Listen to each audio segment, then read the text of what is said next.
So now it's time to talk about definitely the biggest game. Okay,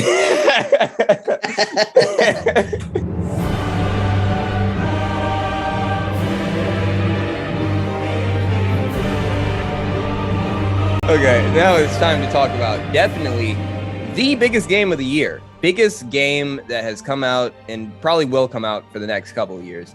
Elden Ring. Game sold like 12 million in the first month. To put that into context, Demon Souls didn't sell 1 million for years. This game is insane. What is your experience through this game? You're still pretty early because you haven't beat. That's early. I feel like I put like 50 hours into this game already. That's very early. Yeah, I'm gonna be honest with you. That's like I forgot when I beat her. That fucking dog before her is a bitch to fight. Yeah. Oh my. Yeah, I forgot about the dog. And then the fucking NPC character after him, after the dog. You know what I'm talking about? Because there's the boulder, and then after the boulder, there's that NPC character. Yeah. It took me like at least 25 tries to kill that fucker.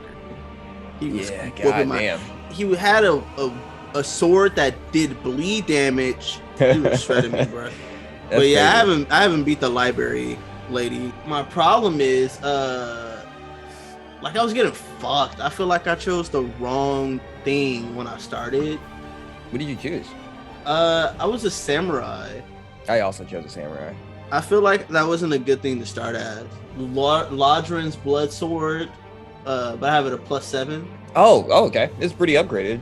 Are you doing decent damage to her at least? I feel like I'm not doing as much as I could. I've never understood what I'm doing wrong with like RPG games. Because I don't know what I should be leveling up. Like I have my strength up to 31, but my dex is barely a 19. So I don't know if I upgrade my dex, will I do better damage? You will. When I was a samurai and I was doing a you said you had a blood sword? Yeah, it's the Laudren's blood greatsword, and then I have bloody slash as. Oh yeah. Yeah, you should be putting points into dexterity. Because that raises your strength by default, but it also directly influences the swords you're using. Word. I found a really long Sephiroth kind of sword that was called a Nagakiba, and I turned that into a blood Nagakiba, and that was amazing. That was like ripping through most of the game. Where'd you find that? I'm getting my shit pushed in by these fucking sorcerers. I'll send you a link I'll look it up after we finish recording, but I don't remember where exactly I found it. But it was really good for most of the game. What a great game, right? I like it a lot, man. Like I said, I was getting my shit pushed in really early in the game. And I was like, well, if I'm getting my shit pushed in so much, I'm going to just explore. So I literally explored a lot of the level. Oh, yeah. That's why I have so much hours into the game, but so little progress. You can really get lost exploring for a long time, yeah. The starting area would be Limgrave. Yeah, so I did all that area. I did all the middle area. Yo, that red area on the right side of the map is dangerous. Oh, Caelid? Yeah, Caelid is fucked up. Yeah, Caelid is super fun. Yeah, Caelid is a fucked up area. Don't go there until you're like until at least you beat Renala.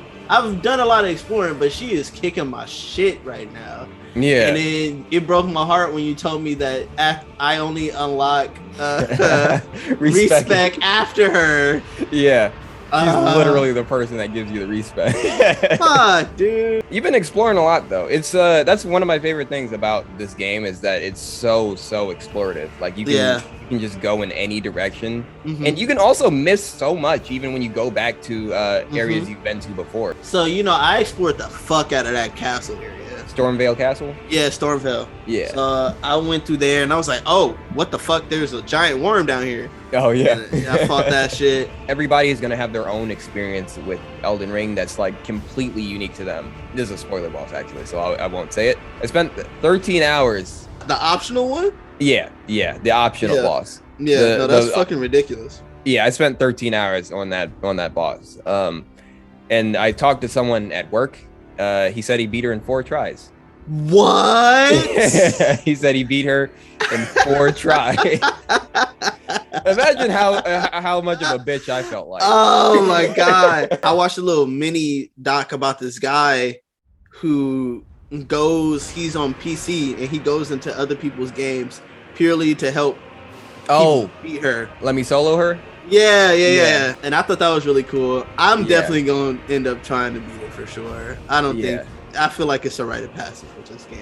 But that's also one of my favorite aspects of getting into these games is the community is like so vital to the experience, and there's so many stories that come from it. My biggest problem with the game, sometimes you don't get a lot of information for why shit is why it is. And what I mean is really vague. Sometimes you can summons in fights, and other times you just can't. So I don't know why you can't. The game doesn't tell you why you can't.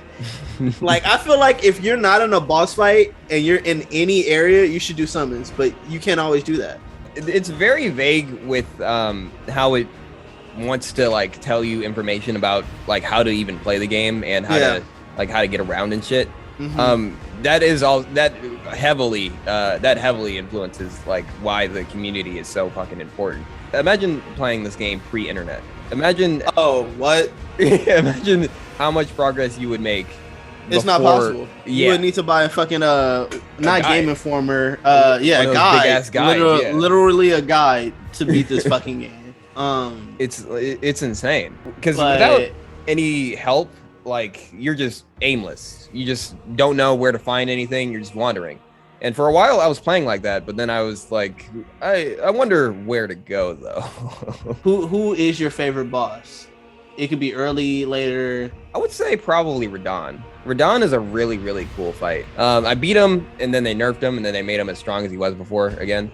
But he's a really, really, really cool fight. He's a fight that's in Caelid, actually. But my problem is, before you get that far in the story where he pops up, currently there's 2 bosses in that one boss arena. Which is I told you who it was, but I can't remember who it is. It's, the Godskin is it Godskin Apostle in else? It's Foreskin Man. Yeah, Foreskin guy. Oh yes, the misbegotten fuckhead, and then freak.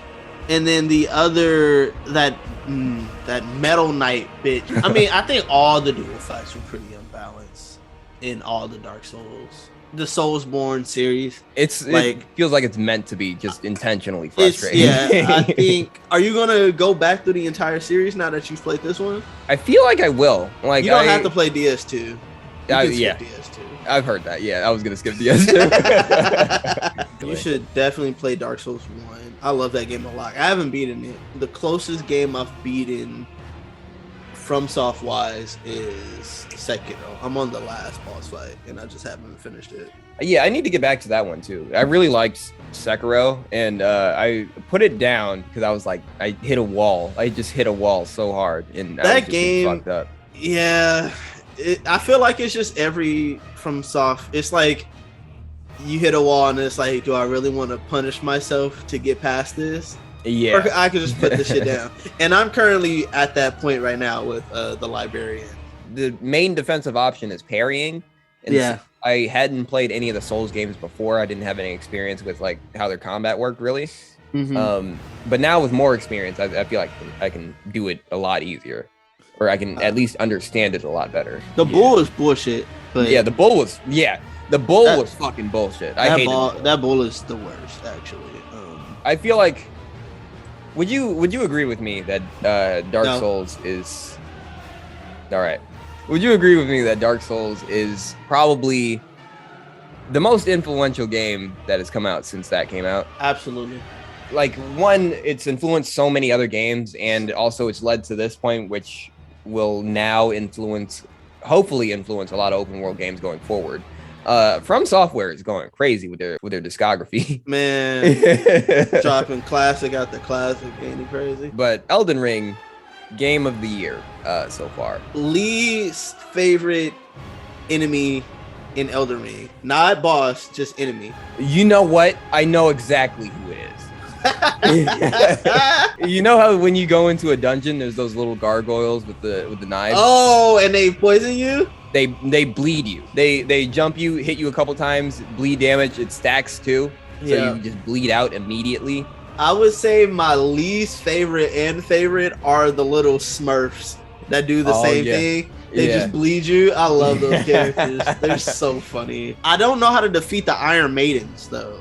I've always run away from those. I don't think I've killed a single one of them. I got killed by one and I was like, nope, I'm not trying that again. He didn't even kill me with the knives. He just grabbed me and ate me inside. I was like, not even trying that again. Yeah. I was like, whoa, what the fuck? It's going to be something that's referenced in future games and hopefully influences other games because it has a fantastic way it's designed. I feel like every single inch of the map is like intentional.